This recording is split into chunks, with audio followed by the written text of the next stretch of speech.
Twongeye kubasuhuza bakunzi b'Umurage Community, tubifurije gukomeza kugubwa neza, tubashimira kubw'ibiganiro byacu mukomeje gukurikirana, abagikoze subscribe, abagiye babyumva, abagiye babisangiza abandi ndetse n'abagiye batanga comment.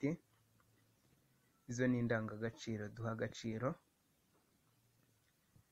ibyo turabibashimira cyane, ntitwabona n'icyo tubituye, kandi n'ukuri turabazirikana, turabakunda. Mukomereze kuko biduha imbaraga zo gukora no gukomeza gutegura ibiganiro biteguranye ubuhanga, ubushishozi n'ubusesenguzi. Ibyo ngibyo turabibubahira, ntimuzaturambirwe kubashimira, tuzakomeza kubashimira iteka kubw'uko mufite icyo muvuze ku Umurage Community. Hanyuma rero reka dukomeze tubagezeho ikiganiro twabateguriye uyu munsi. Ahangaha turabagezaho ikiganiro. Ahangaha turavuga kuri Theo Bosebabireba, umuhanzi wamamaye wakunzwe cyane kubw'indirimbo zo kuramya no guhimbaza Imana, uvuka za Kabarondo ariya mu Burasirazuba. Umwe mu bahanzi basohoye indirimbo nyinshi muri gospel.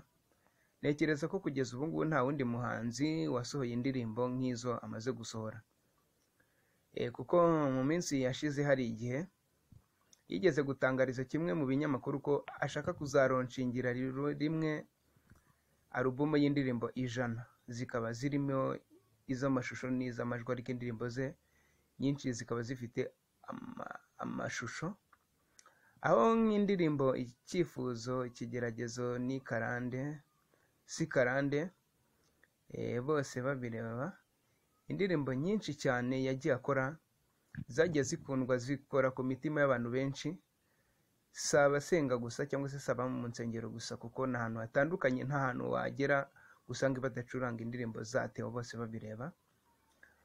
Bariya abantu bita ba disc banners cyangwa se bariya abantu bacuruza indirimbo, nta umuntu udafite indirimbo za Theo Bosebabireba ntekereza ko atacuruza, ntiyanakora. Izo ndirimbo ze zikaba zararenze imipaka, aho mu bihugu bitandukanye duturanye, mu Burundi, Uganda, Tanzania, Kenya n'ahandi bacuranga indirimbo ze, ndetse no ku mugabane w'i Burayi. Akaba rero amaze igihe kinini cyane, kuko uhereye mu mwaka bibiri kuzamura gatoya, baramuzi nk'umuhanzi, aho yagiye ni umuhanzi wagiye utumirwa. Ntekereza ko mu Rwanda byagorana kuvuga, wenda tuvuge nko mu itorero rya ADEPR umudugudu yaba ataragezeho ni mikeya cyane, ariko si muri ADEPR gusa, kuko ni umwe mu bahanzi bagiye bakora ivugabutumwa ahantu hatandukanye, mu macaca atandukanye, mu biterane bitandukanye yagiye yitabira. Ntekereza ko namubajije ibiterane yitabiriye ntabwo yamenya umubare, kuko ni byinshi cyane, ni byinshi cyane. Akaba yaracuruje indirimbo nyinshi cyane ze, akaba ari umwe mu bahanzi umuziki wagiriye umumaro, kuko amakuru dufite, afite inzu nziza ku Gisozi yakuye mu muziki. Hari n'ibindi bintu bitandukanye yagiye avuga, yagiye akura mu muziki. Ni umwe mu bahanzi rero navuga ko gospel yaramuhiriye cyane, kuko byatumye amenyekana cyane. Ntekereza ko muri kino gihugu hari kimwe mu binyamakuru cyigeze kugaragaza ko n'abanzi ba Sekira Music bashyizemo, nta muhanzi uri kuri calibre ya Theo Bosebabireba mu kumenyekana. Ahangaha kimwe mu byo bashingiraho harimo kuba indirimbo ze zicurangwa, zizwa ahantu hose, yaba ari abakijijwe n'abadakijijwe, yaba mu nsengero no hanze yazo, yaba mu maduka, ahantu hatandukanye. Hakiyongeraho umubare nyine w'izo ndirimbo nk'uko twabivuze, hakiyongeraho kumenyekana ahantu hose, kugenda ahantu hose, ibyo byose bikaza byaramuzamura izina. Hakabamo none no kuba amaze igihe kinini cyane ari umuhanzi, kuko abahanzi benshi usanga arakoze indirimbo, igihe kirageze acitse intege, ntiyongeye gusohora indirimbo. Ariko Theo Bosebabireba ntabwo yigeze acika intege. Rero ni umuhanzi wanyuze mu bihe bikomeye cyane, kuva yahaguruka yagiye ahura n'ibihe bikomeye cyane, yagiye ahura na byinshi bimugoye. Birumvikana hari ibyo yagiye avugwaho mu bihe bitandukanye, abantu bakifata mu buryo butandukanye, ariko mu minsi ishize nibwo yaje kuba umuhanzi navuga wakoze ikintu kitigeze gikorwa n'undi muhanzi nk'uko iyi nkuru yacu bivuga,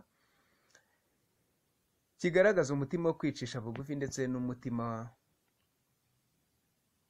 no kugira umutima wo guhana. Kuko hari ijambo nasomye riravuga ngo nuko Dawidi akimara kugesa ikinyita cya Sawuli ngo agira umutima umuhana, ngo arangije avuga ngo Uwiteka Mana yanjye ngo mbabarire kugira gutyo Uwiteka yimikishije amavuta. Ni igihe yagesaga ku kinyita cya Sawuli, mu gihe benshi bari bazi ko agiye kwica Sawuli, ariko aho kumwica yahise agira umutima umuhana.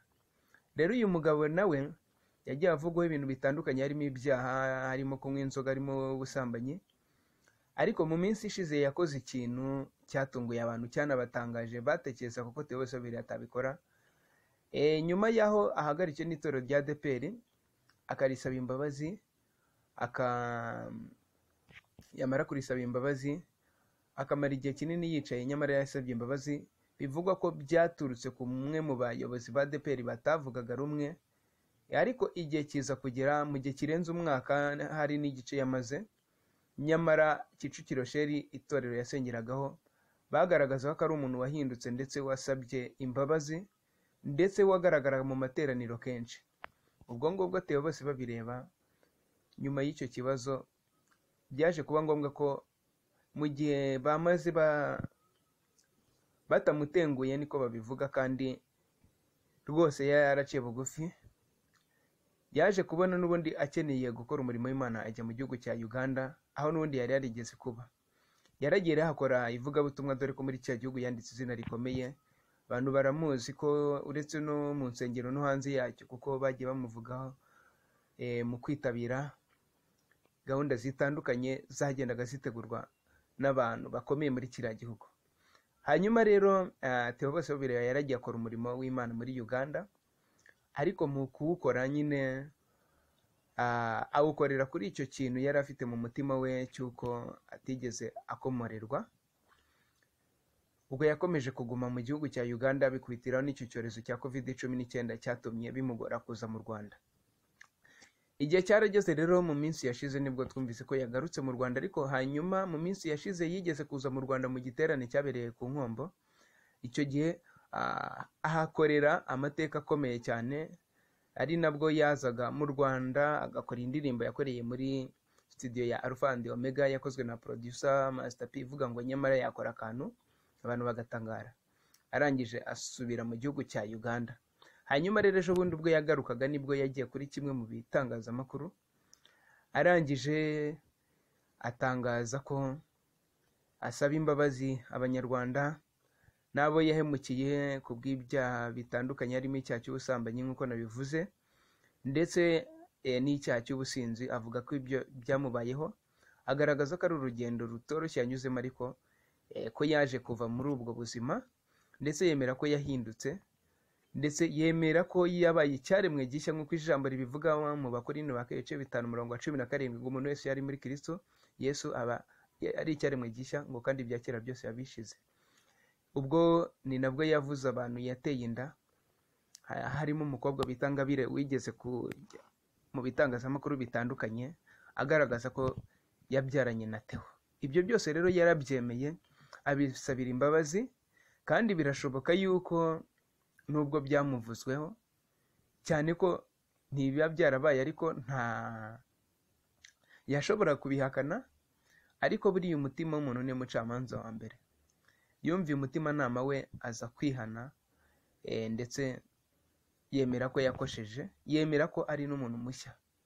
Ibyo bintu rero byatangaje abantu, bigaragaza nyine umutima wo kwicisha bugufi. Ahangaha kubera ko hari abantu benshi bakora ibyaha bakabikorera mu rwihisho, ntibabitangaze cyangwa ntibinamenyekane, cyangwa se byanamenyekana bakaba babihakana. Hanyuma rero ibi ngibi hari ikintu bivuze gikomeye cyane. Ahangaha ikintu bivuze gikomeye ni ukwakirwa nyuma y'ibyo yanyuzemo, cyane ko n'umuntu ufite impano, ni umuntu ufite byinshi yafashije gospel n'ubu akifasha. Uyu umuntu akoze icyaha Imana iramubabarira, usanga abantu bitugora kubabarira umuntu. Theo Bosebabireba rero ni umwe mu bantu bagize ubutwari. Ikintu nakwisabira sosiyete, nyuma y'ibyamubayeho hari ibitangazamakuru bimwe bitari bigikina indirimbo ze, hari insengero zitari zikimutumira, ariko ikintu ntekereza cyo, isosiyete ni ukwakira Theo Bosebabireba, ni ukumwakira neza, bakamufasha. Nyamuneka abanyamakuru bagenzi banjye, Theo Bosebabireba akeneye gufashwa, indirimbo ze zikongera zigakinwa. Indirimbo ze ni indirimbo zifite ubuhamya bukomeye cyane. Hanyuma nyuma y'indirimbo ze gukinwa n'insengero, mukongera mukamugaragariza urukundo, mukongera mukamutumira, twe gukomeza kumubona mu isura ya kera, tubone Theo mu isura nshyashya. Ahangaha rero ni ukuvuga ngo uyu mugabo Theo Bosebabireba, ibyo bizaba ari n'uburyo bwo kumurinda Satani, cyane cyane ko dukomeje kumushyira mu kato ashobora kwiheba akisanga ahandi hantu. Uretse ko ntekereza ko ni Imana yamufashe, ni Imana yamuhamagaye, ni Imana yashaka ko yongera akayikorera nk'uko byahoze mu minsi yashize. Niyo mpamvu rero nisabira buri muntu wese ahari wumva Theo Bosebabireba, muntu ukunda gospel, ahangaha tumubabarire, tumwakire, twongere tumukunde. Ahangaha ndabihuza n'ijambo ry'Imana riri muri Tito, aho umugabo Pawulo yasabaga Tito kwakira umuntu bita Onesimo. Onesimo yahoze nyine asenga, akijijwe, igihe kiragera aza kujya mu ntege nkeya, akora ibyaha byo kwiba. Tito arangije aramufungisha. Yaragera ageze muri gereza nyine, urumva yongera kuba umuntu mushyashya, yongera kumva ubutumwa bwiza Pawulo aramubwiriza. Nyuma yo guhinduka, Pawulo niko kwandikira Tito amumenyesha ko, aho navuze Tito ni Filimoni, amusaba ko agomba kumwakira, akamwakirana urukundo n'urugwiro, amubwira ko yahindutse agomba kumufasha. Bituma mbese arushaho kwiyumva cyane ko yava ko Imana yamubabariye. Rero niba Imana yarababariye Theo Bosebabireba, itorero ryo rya ADEPR rikamubabarira, natwe tumubabarire, natwe tumube hafi, mbese twongere tumugaragarize urukundo, cyane cyane ko hari abo duha umwanya, hari abo ducurangira indirimbo, hari abo dutumira nyamara bakora ibintu birenze ibya Bosebabireba. Ahangaha Theo Bosebabireba yaba n'urugero rwiza mu gihugu cyacu cy'u Rwanda gifite amateka akomeye cyane. Hari abantu bakoze ibyaha banga kwihana, hari abantu bakoze ibyaha bari mu magereza, hari abantu bakoze jenoside ariko imyaka ikaba ishize ari myinshi baranze kwemera icyaha. Ariko ntekereza ko Theo Bosebabireba yagira uruhare, cyane cyane ko yaba ari abanyururu baramuzi, akoreshejwe na Komisiyo y'Igihugu y'Ubumwe n'Ubwiyunge, akajya ajya mu magereza akabwiriza ubutumwa bwiza, akababwira ko nawe mbese hari ibyamubaye, akaza kwihana, akihanira ku mugaragaro, kuko ntabwo ari ikintu cyakoreye buri wese guhagarara hariya ngo avuge. Byatuma n'abagororwa benshi bemera ibyaha, bagasaba imbabazi z'ibyo bakoze bitewe n'ibyo yaba ababwiye. Hanyuma rero ndasaba buri wese ubufasha wumva iki kiganiro kugisangiza abandi, kikagera kure. Umuntu ukunda Theo Bosebabireba nicyo nagusaba, kuko niba Imana yarababariye umuntu, ijambo rivuga ngo mubabarirane nk'uko nabababariye, nk'uko mwabariwe. Imana yo mu ijuru yatubabariye ibyaha byacu, rero natwe dukwiye kubabarirana. Umuntu niba akoze icyaha akacyemera akagisabira imbabazi, ni ngombwa kumubabarira, kuko dufite igihugu cyanyuze mu mateka akomeye cyane. Hari abantu bagiye bakora ibyaha biremereye cyane, ariko ku bwa leta y'ubumwe, ku bwa leta yacu, leta y'u Rwanda, Repubulika y'u Rwanda, reka nkoresha iryo jambo kuko ubu ni iryo jambo rikoreshwa, kuko leta y'ubumwe iryo zina ryabayeho nyuma gato y'ibibazo twagize. Ubu ngubu leta yagiye ishyiraho uburyo butandukanye bwo kunga abanyarwanda. Hari uburyo bwa ndi umunyarwanda, aho abantu twese duhurira ku ndangagaciro zo kuba abanyarwanda. rero nicyo nasaba buri muntu wese, twongere duhe ikaze tubose bireba b'igisata cya gospel cyane cyane, ndetse n'abandi twigire kuri leta yacu mu gutanga imbabazi. Urakoze cyane. Umurage Community, nimero yacu ushaka kutuvugisha ni 07853772 na 07283772. Izo nizo nimero dukoresha. Ariko dufite na page yacu yitwa Umurage Community kuri Facebook. Imana ikomeze ibishimire cyane, turabakunda. Shalom shalom shalom.